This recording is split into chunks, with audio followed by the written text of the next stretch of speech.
ஓம் ஸ்ரீ குருப்யோ நமக. ஸ்ரீ சுவாமி சிவானந்தா யோக சாரம். அத்தியாயம் 3. பக்தி யோகம். பிரம்மம் அல்லது கடவுள் உண்டு. பரபிரம்மத்தை பிரத்யட்சமாக காண்பிக்க முடியாது. ஆயினும் சில அனுபவ விஷயங்களால் அதன் இருப்பை ஊகிப்பது சாத்தியம். ஒவ்வொருவருடைய ஆத்மா தானாக அது இருப்பதிலிருந்து பிரம்மத்தின் இருப்பை அறியலாம். ஏனெனில் ஒவ்வொருவனும் தான் இருப்பதை உணர்வதோடு நான் இல்லை என்று ஒருபோதும் எண்ணுவதில்லை. தன்னுடைய ஆத்மாவின் இருப்பை அறியாவிட்டால் ஒவ்வொருவரும் நான் இல்லை என்று எண்ணுவான். எல்லோரும் இருப்பதாக அறிந்துள்ள இந்த ஆத்மாவே பிரம்மம். ஒவ்வொருவனிடமும் நான் இருக்கிறேன், அகம் அஸ்மி என்ற இயல்பான உணர்ச்சி உள்ளது. ஒரு சமயங்களில் நீ இறந்து விட்டதாயும் உன் உறவினர் அழுவதாகவும் கனவு காண்கிறாய். அந்த போலி மரண நிலையில் கூட நீ அவர்கள் அழுவதை காண்கிறாய். பொய்யான மரணத்துக்கு பிறகு கூட வாழ்க்கை உண்மையில் நிலைத்திருக்கிறது என்பதை இது தெளிவாக காட்டுகிறது. ஸ்தூல கோஷம் எரியப்பட்ட பிறகும் நீ இருக்கிறாய். அந்த இருப்பே ஆத்மன் அல்லது பிரம்மம் அல்லது பரமாத்மா. உன் கண்களை மூடிக்கொண்டு ஒரு கணம் நீ இறந்து விட்டதாக கற்பனை செய். நீ ஒருபோதும் அப்படி செய்ய முடியாது. நீ மரணத்துக்கு பிறகு இருக்க மாட்டாய் என்று ஒரு காலம் நீ எண்ண முடியாது. உனது பிணம் நீட்டி இருப்பதாகவும் அதை நீ பார்த்து கொண்டிருப்பதாகவும் தான் கற்பனை செய்வாய். இது நீ எப்போதும் காணும் கர்த்தா அல்லது சாட்சி என்பதை நிச்சயமாய் நிரூபிக்கிறது. நீ இருட்டில் இருக்கும்போது அல்லது மறைவில் இருக்கும்போது யாராவது யார் அங்கே என்று கேட்டால் நீ தயக்கமின்றி நான் தான் என்று பதில் கூறுகிறாய். அவன் மறுபடியும் உன்னை யார் எங்கே என்று கேட்டால் நீ நான் இன்னான் என்று கூறுவாய். இந்த நான் இன்னான் என்பது மன கல்பனை அல்லது அறியாமையினாலான பொய் அத்தியாசம். முதலில் பெரிய எல்லையற்ற நான் என்னும் இருப்பாகிய உன் இயல்பான உணர்ச்சியை தானாகவே மனதில் உள்ளதை வெளியிட்டாய். அகம் அஸ்மி எனும் இந்த உடன் பிறந்த உணர்ச்சியை எதுவும் தடுக்க முடியாது. யாருடைய கட்டளையால் பூமியும் வானமும் சூரியனும் சந்திரனும் தங்கள் இடங்களில் நிலை நிற்கின்றன?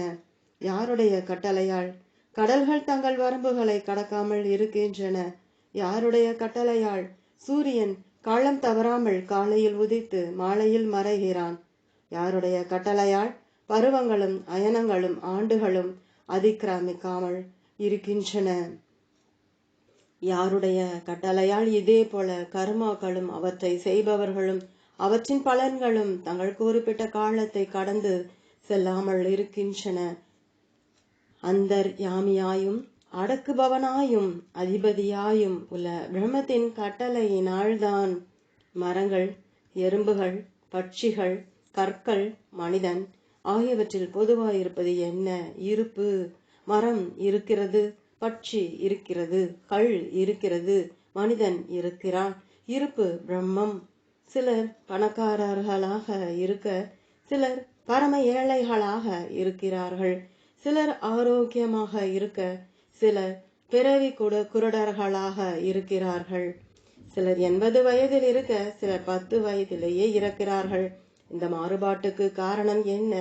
மனிதர்களுக்கு கர்ம பலனை அளிப்பவராய் அவரவர்கள் வினைக்கு தக்கபடி ஆயுட்காலத்தை நிர்ணயிப்பவராய் கர்மாக்களுக்கும் அவற்றின் பலனுக்கும் உள்ள திட்டமான தொடர்பை உணர்ந்தவராய் உள்ள ஒரு சர்வஞனான கடவுள் உண்டு எனும் கர்மாவின் கோட்பாட்டை இது தெளிவாக நிரூபிக்கிறது. கர்மம் ஜடமானது, அதாவது சைத்தன்யமில்லாதது. அது கர்ம பலனை வழங்குகிறது என்பது நடக்காது. தூக்கத்தில் புலன்களாவது பொருள்களாவது மனதாவது இல்லை. எனினும் நீ உயர்ந்த இன்பத்தை அனுபவிக்கிறாய். எங்கிருந்து இந்த இன்பம் வந்தது? தூக்கத்தில் மனது பிரம்மத்தில் லயித்து விடுவதால் அந்த பிரம்மத்திடமிருந்து தான் இன்பம் உண்டாகிறது. காஜிட் எகோசம் நான் நினைக்கிறேன், ஆதலால் நான் இறக்கிறேன். இது டெஸ்கார்ட்ஸின் தத்துவ சாஸ்திரத்திற்கு மூல அடிப்படை. சங்கரர் கூறுவது இந்த ஆத்மா மாயீகமாக இருக்க முடியாது. ஏனெனில் இல்லை என்பவனே இல்லை எனும் போதே அதன் உண்மைக்கு சாட்சியாக உள்ளான். பிரார்த்தனையின் சக்தி. பிரார்த்தனை மனதை உயர்த்துகிறது. அது மனதில் தூய்மையை நிரப்புகிறது. அது பகவானை போற்றுதலோடு இணைந்திருக்கிறது. அது பகவானுடன் மனதை ஒருமிக்க செய்கிறது. விவேகம் புக துணியாத இடத்தையும் பிரார்த்தனை எட்டி பிடிக்கும். பிரார்த்தனை பர்வதங்களையும் அசைக்க வல்லது. அது அற்புதங்களை ஆக்கும். அது பக்தனை மரத்தினின்று விடுவித்து அவனை பகவானுக்கு அருகில் கொண்டு செல்வதோடு அவன் எங்கும் தெய்வ சாநியத்தை உணரும்படி செய்கிறது. அது அவனுள் உள்ள தெய்வீக அறிவை விழிக்க செய்து அவன் தனது முக்கியமான அழியாத ஆனந்த இயல்பை உணரும்படி செய்கிறது. பிரகலாதனது தலை மீது கொதிக்கும் எண்ணெய் ஊற்றப்பட்ட போது அவனுடைய பிரார்த்தனை தான் அதை குளிர செய்தது. மீராவின் பிரார்த்தனையால் ஆணி படுக்கை புஷ்ப படுக்கையாகவும் நாகப்பாம்பு பூமாலையாகவும் மாறின. பிரார்த்தனைக்கு பெரும் பிராபல்யம் இருக்கிறது. மகாத்மா காந்தி பிரார்த்தனையில் ஈடுபட்ட பக்தர் பிரார்த்தனை உண்மையானதாகவும் இருதயத்தின் அடியிலிருந்து ஆந்திரீகம் வருவதாயும் இருப்பின் அது உடனே பகவானின் உள்ளத்தை உருக்கும். திரௌபதியின் இருதய பூர்வமான பிரார்த்தனையை செவியுற்றுடன் கிருஷ்ண பகவான் வெறுங்காலோடு ஓடி வர வேண்டியதாயிற்று. உங்கள் அனைவருக்கும் இது தெரியும். பிரகலாதன் பிரார்த்தித்த போது சிறிது நேரம் சென்று வந்ததற்காக இப்பிரபஞ்சத்தின் அதிபதியான பகவான் ஹரி மன்னிப்பு கேட்டுக்கொண்டார். எத்தகைய கருணையும் அன்பும் கொண்டவர் பகவான். பகவானே, நான் உன்னுடையவன். உன் சங்கல்பம் நடந்தேறட்டும். என் மீது கருணை காட்டு. நான் என் அடிமையும் தொண்டனும் ஆவேன். ஷமி, வழிகாட்டு, காப்பாற்று, அறிவை அழி. திராகி பிரசோதயாத் என்று ஒரு முறையாவது உன் இருதயத்தின் அடி நின்று கூறு. சாந்தமான கிரகிக்கத்தக்க மனப்பாங்கை கொள். இருதயத்தில் பக்தி உணர்ச்சி பொங்கட்டும். பகவான் பிரார்த்தனையை ஏற்ற அனுகிரகம் செய்வார். வாழ்க்கையின் தின போராட்டத்தில் இவ்வாறு செய்து பிரார்த்தனையின் சிறந்த சக்தியை நீயாகவே அறிந்துகொள். உனக்கு பலமான ஆஸ்திக புத்தி, கடவுள் உண்டு என்பதில் பலமான நம்பிக்கை இருத்தல் வேண்டும். கிறிஸ்தவர்கள் கடவுளிடமிருந்து வெவ்வேறு வரங்களையும் உபகாரங்களையும் அடைவதற்கு வெவ்வேறு பிரார்த்தனைகளை செய்கிறார்கள். முகமதியர்களும் எல்லா மதத்தினரும் சூரியோதயம், மத்தியானம், சூரியஸ்தமனம், சாப்பிட முன், படுக்கைக்கு போகும் முன் ஆகிய நேரங்களில் தினசரி பிரார்த்தனைகளை வைத்துக் கொண்டுள்ளார்கள். பிரார்த்தனை யோகத்துக்கு ஆரம்பம். யோகத்தின் முதல் முக்கிய அங்கம் பிரார்த்தனையாகும். பிரார்த்தனை ஆத்ம சாதனம் அல்லது அபியாசத்துக்கு பூர்வாங்கமாகும். பிரார்த்தனை செய்யும் கொள்ளைக்காரனுக்கு கூட கடவுள் உதவுகிறார். தூய்மை, பக்தி, ஒளி, அறிவு இவற்றை அருளும்படி கடவுளை வேண்டு. உனக்கு இவைகள் கிடைக்கும். அதிகாலையில் எழுந்திருந்து மானசீக சாரீரிக பிரம்மச்சரியத்தை அருளும்படி சில பிரார்த்தனைகளை செய். உனக்கு இஷ்டமான முறையில் பிரார்த்தனை செய். குழந்தையை போன்ற எளிமையை அடை. உன் இருதய அறைகளை தாராளமாக திறந்து வை. உண்மையான பக்தர்கள் பிரார்த்தனைகளின் உயர்ந்த சக்தியை நன்கு உணர்வார்கள். நாரத முனிவர் இன்னும் பிரார்த்தனை செய்து கொண்டே இருக்கிறார். நாமதேவர் பிரார்த்திக்க விட்டலர் விக்கிரகத்தினின்று வெளிபோந்து அவர் வைத்த உணவை உண்டார். ஏகநாதர் பிரார்த்திக்க பகவான் ஹரி தமது சதுர்புஜ உருவத்தை காட்டி அருளினார். தாமாஜி பிரார்த்தித்த போது கிருஷ்ணன் அவருக்கு வேலையாளாக பணி செய்தார். பாதுஷாவுக்கு செலுத்த வேண்டிய பாக்கியை வேலையாளாக சென்று செலுத்தினார். உனக்கு இதைவிட என்ன வேண்டும்? இந்த கணமை இப்போதே உருக்கமாக பிரார்த்தனை செய் நண்பா. தாமதம் செய்யாதே. நாளை என்பது வராது. பிரார்த்தனையின் சக்தி விவரிக்க ஒண்ணாதது. அதன் மகிமை அபாரமானது. உண்மையான பக்தர்கள் மட்டுமே அதன் பயனையும் சிறப்பையும் அறிவார்கள். பக்தி சொட்டும் இருதயத்துடனும் பயபக்தி, நம்பிக்கை, நிஷ்காமிய பாவத்துடனும் பலன் எதிர்பார்க்காமை பிரார்த்தனை செய்தல் வேண்டும். ஏ அஞ்ஞானியே, பிரார்த்தனையின் சக்தியை பற்றி வாதத்தில் இறங்காதே. ஆத்மீக விஷயங்களில் வாதிப்பதற்கு இடமில்லை. நீ மயக்கம் அடைவாய். புத்தி வரையறை உள்ள பலவீனமான கருவி. இதை நம்பாதே. பிரார்த்தனை ஆகிய ஒளியின் மூலம் உன் அஞ்ஞானமாகிய ஆறிரலை இப்போதே அகற்று. பக்தி யோகம். பக்தி என்னும் சொல் கடவுளிடம் பற்று கொண்டிருப்பது என்னும் பொருள் உள்ள பஜ் என்னும் தாதுவிலிருந்து வந்திருக்கிறது. பக்தி பகவானிடம் தலை சிறந்த அன்பின் உருவம் கொண்டது. அது அன்பு. அன்புக்காகவே பக்தன் பகவானை மட்டுமே வேண்டுமென்கிறான். ஈந்து சுயநலத்துக்காக எதிர்பார்ப்பது ஏதும் இல்லை. பக்தி அமுதத்தின் இயல்புடையது. அது முயற்சியின்றி தானாக பகவானை நோக்கி பொங்கி பொழியும் அன்பு. அது தூய்மையான தன்னலமற்ற அன்பு அல்லது சுத்த பிரேமை. உயர்ந்த உணர்ச்சிகளால் பகவானுடன் பக்தனை பிணைக்கும் புனிதமான உயர்ந்த மனப்பாங்கே அது. பக்தர்கள் அதை அனுபவித்து உணர வேண்டும். சமய வாழ்க்கை அனைத்துக்கும் அடிப்படை பக்தியே.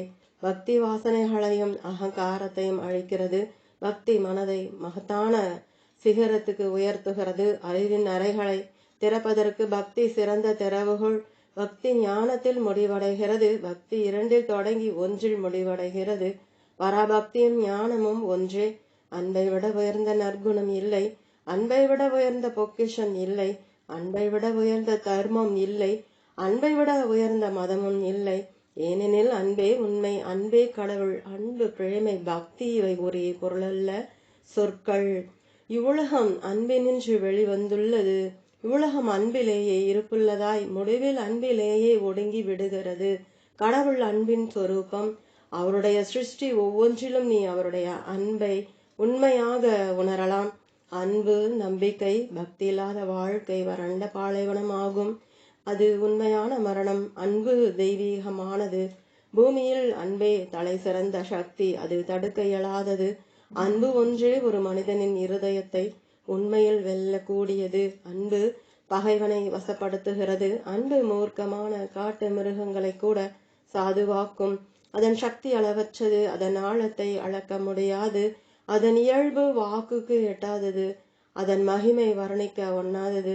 சமயத்தின் சாரம் அன்பே. ஆகவே தூய அன்பை விருத்தி செய்.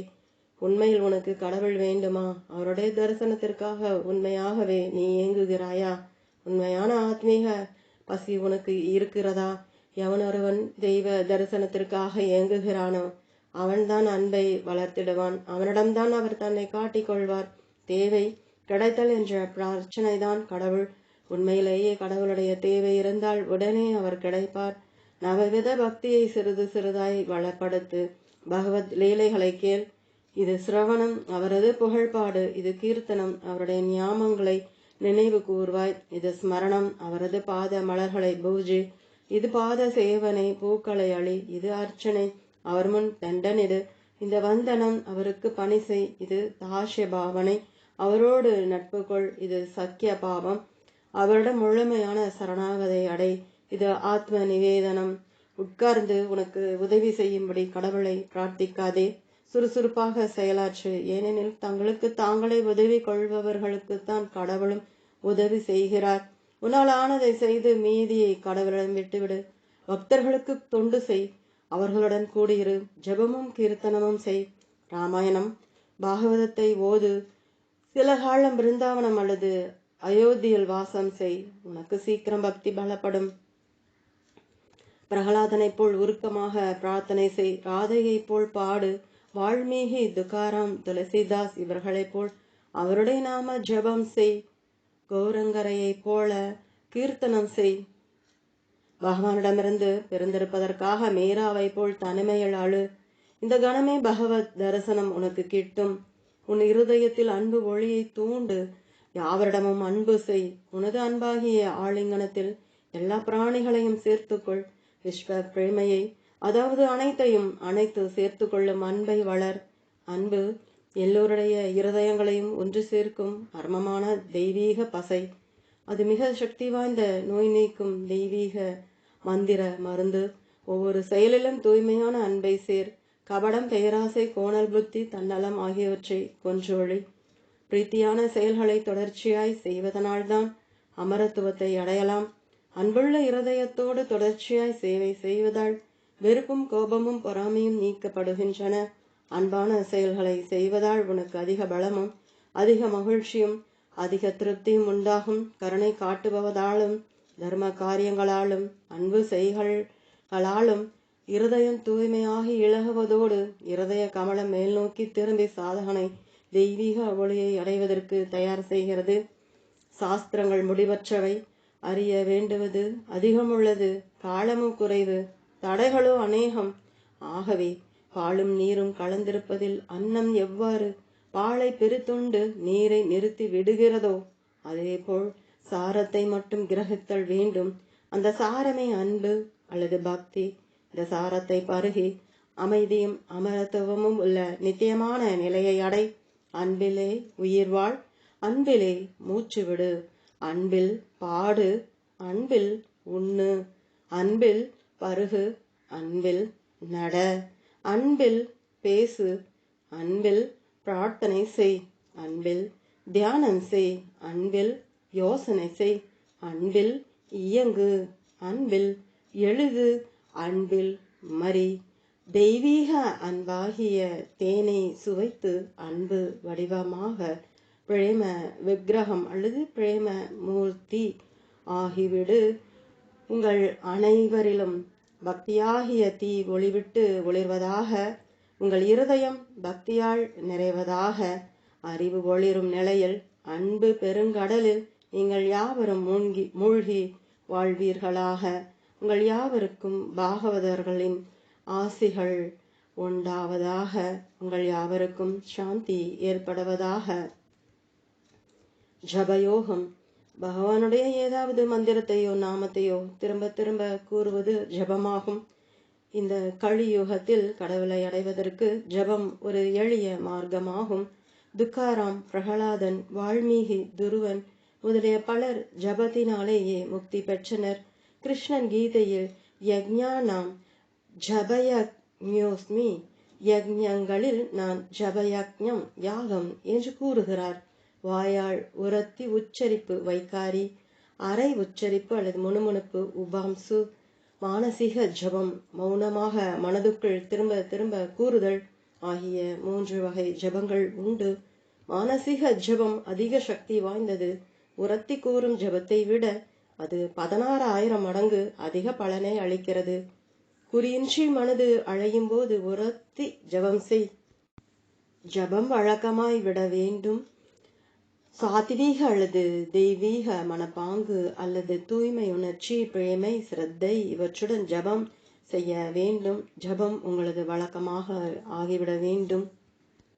பகவன் நாமங்களில் அல்லது மந்திரங்களில் விவரிக்க முடியாத அல்லது அசிந்திய சக்தி இருக்கிறது. ஒவ்வொரு பெயரும் எண்ணற்ற சக்திகளால் நிரம்பி இருக்கிறது. சவர்க்காரம் துணியிலுள்ள அழுக்கை அகற்றி தூய்மை ஆக்குவது போல ஜப பயிற்சி மனதின் அழுக்குகளை அகற்றுகிறது. நீ ஜபம் செய்வதில் ஒழுங்கா இரு. ஜபம் பாவங்களை அழித்து பக்தனை கடவுள் சன்னதியில் கொண்டு வருகிறது. சரியாகவோ தவறாகவோ, தெரிந்தோ தெரியாமலோ, கவனமாகவோ கவனமின்றியோ, மனப்பாங்குடனோ அது இல்லாமலோ பகவன் நாமத்தை பாடினால் அது விரும்பிய பலனை அளிப்பது நிச்சயம். சில காலத்துக்கு பிறகு பாங்கு தானாக வரும். காலை 4 மணிக்கு எழுந்து 2 மணி நேரம் ஜபம் செய்யுங்கள். உயர்ந்த நலம் விளையும். தர்க்கத்தின் மூலமும் புத்தி மூலமும் பகவன் நாமத்தின் மகிமையை நிச்சயிக்க முடியாது. பக்தி, நம்பிக்கை, இடைவிடாமல் நாமத்தை உச்சரித்தல் ஆகியவற்றின் மூலம்தான் அதை அனுபவித்து அறிய முடியும். பகவன் நாமத்தில் பயபக்தியும் நம்பிக்கையும் வை. வாதம் செய்யாதே. ஹரிபக்தர்கள் ஹரி ஓம் அல்லது ஓம் நமோ நாராயணாயா என்னும் மந்திரங்களையும், ராம பக்தர்கள் ஸ்ரீராம அல்லது சீதாராம் அல்லது ஓம் ஸ்ரீராம் ஜெயராம் ஜெய ஜெயராம் என்னும் மந்திரங்களையும், கிருஷ்ண பக்தர்கள் ஓம் நமோ பகவதே வாசுதேவாய என்பதையும், சிவ பக்தர்கள் ஓம் நம சிவாய என்பதையும் ஜபம் செய்யலாம். தினமும் 200 மாலை ஜபம் செய். கழுத்தில் ஜப மாலை அணி. ஜப மாலை கடவுள் பால் மனதை தூண்டுவதற்கு சவுக்கு ஆகும். ஏ மனிதா, நாமத்தில் அடைக்கலம் புகு.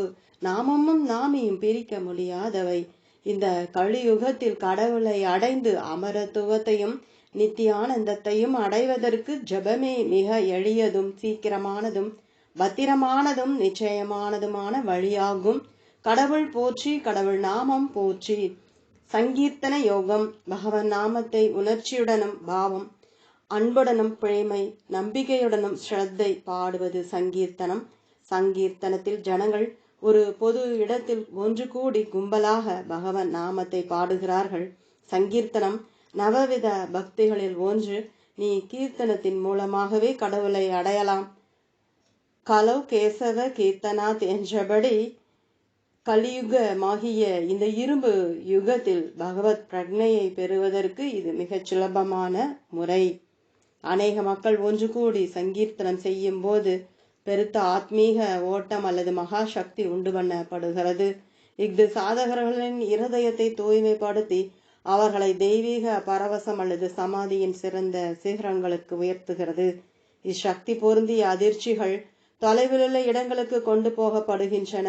அவை எல்லா மக்களுக்கும் மனதுக்கு எழுச்சியையும் ஆறுதலையும் வள்ளத்தையும் அளித்து அமைதி, ஒற்றுமை, இசைவு ஆகியவற்றை அளிக்கும் தூதனாகவும் செயலாற்றுகிறது.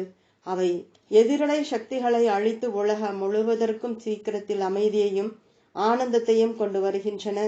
பகவான் ஹரி நாகம் வாசாமி வைகுண்டே யோகினாம் ஹிருதய ந ச மத்பக்த யத்ர காயந்தி தத்ர திஷ்டாமி நாரதா. அதாவது, நான் வைகுண்டத்திலாவது யோகிகளின் இருதயங்களாவது வசிக்கவில்லை, ஆனால் என் பக்தர்கள் என் நாமத்தை பாடும் இடத்தில் நான் இருக்கிறேன், ஏ நாரதா என்று நாரதரிடம் நவிழ்கிறார். கீர்த்தனம் பாவங்களையும் வாசனைகளையும் சம்ஸ்காரங்களையும் அழித்து இருதயத்தை பக்தியாலும் பிரேமையாலும் நிரப்பி பக்தனை பகவத் சன்னதிக்கு கொண்டு செல்லுகிறது. அகண்ட கீர்த்தனம் மிக சக்தி வாய்ந்தது. அது இருதயத்தை தூய்மையாக்குகிறது. மகா மந்திரமாகிய ஹரே ராம ராம ராம ஹரே ஹரே, ஹரே கிருஷ்ண கிருஷ்ண கிருஷ்ண ஹரே ஹரே அல்லது ஓம் நம சிவாய என்று தொடர்ச்சியாக 3 மணி நேரம், 24 மணி நேரம், 3 நாட்கள் அல்லது 1 வாரம் பாடுகிறார்கள். ஜதைகளை அமைக்க வேண்டும். ஒருவர் முதலில் பாட மற்றவர்கள் தொடர்ந்து பாடுவார்கள். உன் இருதயத்தின் அடியிலிருந்து பகவன் நாமத்தை பாடு. அவனிடம் மட்டுமே முழுதும் பக்தி செலுத்து. பகவத் தரிசனம் கிடைப்பது தாமதித்தால் மிகவும் துன்பகரமாக இருக்கும். அவனில் ஒன்றுபடு, அவனிலேயே வாழ், அவனிலேயே நிலை பெறு. உங்கள் அனைவருக்கும் சாந்தியும் செழிப்பும் உண்டாவதாக. லோகா சமஸ்தா சுகினோ பவந்து. கலிசந்தாரண உபனிஷத். துவாபர யுக முடிவில் நாரதர் பிரம்மாவிடம் சென்று, பகவானை நான் எவ்வாறு கலியாகிய உலகத்தில் இருப்பை எளிதில் கழிப்பது என்று கேட்டார். பிரம்மா, நன்றாக கேட்டாய். வேதங்கள் மர்மமாக மறைத்து வைத்துள்ள எந்த உபாயத்தின் மூலம் சம்சாரம் அல்லது உலகத்தில் இருப்பை கடக்கலாம் என்பதை கூறுவேன் கேள்.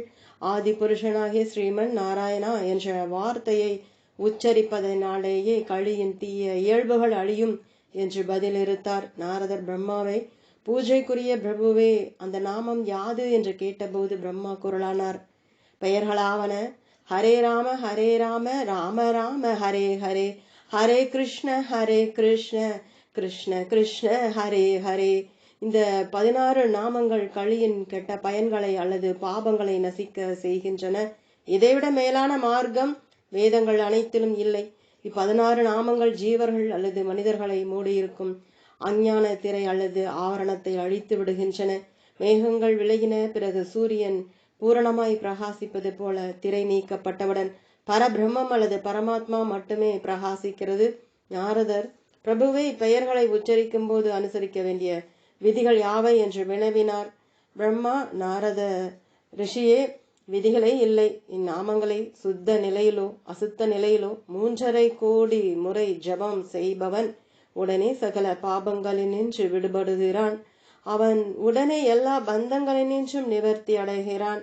அவன் பகவானில் ஒன்றுபட்டு நித்தியானந்தத்தையும் அமரத்துவத்தையும் எய்துகிறான் என்று கூறினார். ஜீவனுக்கு 16 கலைகள் உண்டு. அவற்றிற்கேற்ப இந்த மகா மந்திரத்தில் 16 சொற்கள் அல்லது பெயர்கள் அளிக்கப்பட்டிருக்கின்றன. அகண்ட கீர்த்தனம் நடத்துவதற்கு இது மிகச் சிறந்தது. இந்த மந்திரத்தை தினமும் 20,000 முறை ஜபித்தாள் 5 ஆண்டுகளில் 3.5 கோடி முடியும். இந்த மந்திரத்தை பாடவும் பாடலாம், ஜபமும் செய்யலாம். ஒரு குறிப்பு புத்தகத்தில் இந்த மந்திரத்தை லிகித ஜபமாக எழுதலாம். திருத்தமாகவோ தவறாகவோ, தெரிந்தோ தெரியாமலோ, கவனத்துடனோ கவனமின்றியோ, எந்த விதத்தில் பகவன் நாமங்களை பாடினாலும் விரும்பிய பலனை அளிப்பது நிச்சயம். தர்க்கத்தின் மூலமாகவும் புத்தி மூலமாகவும் பகவன் நாமத்தின் மகத்துவத்தை தீர்மானிக்க முடியாது. பக்தி, நம்பிக்கை, இடைவிடாமல் நாமத்தையே ஜபிப்பது, இவற்றின் மூலம் அதை நிச்சயமாக அனுபவித்து அறியலாம். ஒவ்வொரு நாமத்திலும் அபரிமிதமான சக்திகள் இருக்கின்றன. பெயரின் சக்தி வாக்கிற்கு எட்டாதது, அதன் மகிமை வர்ணிக்க ஒண்ணாதது. பகவன் நாமத்தின் உடன் பிறந்த சக்தியும் வல்லமையும் அழிக்க முடியாதவை. மேல் கூறப்பட்டது போல பகவன் நாமங்களை ஜபித்து தெய்வ உணர்வை அடைவாயாக. பகவன் நாமங்களில் உனக்கு உண்மையான ருச்சி உண்டாவதாக. தொடரும். ஓம்.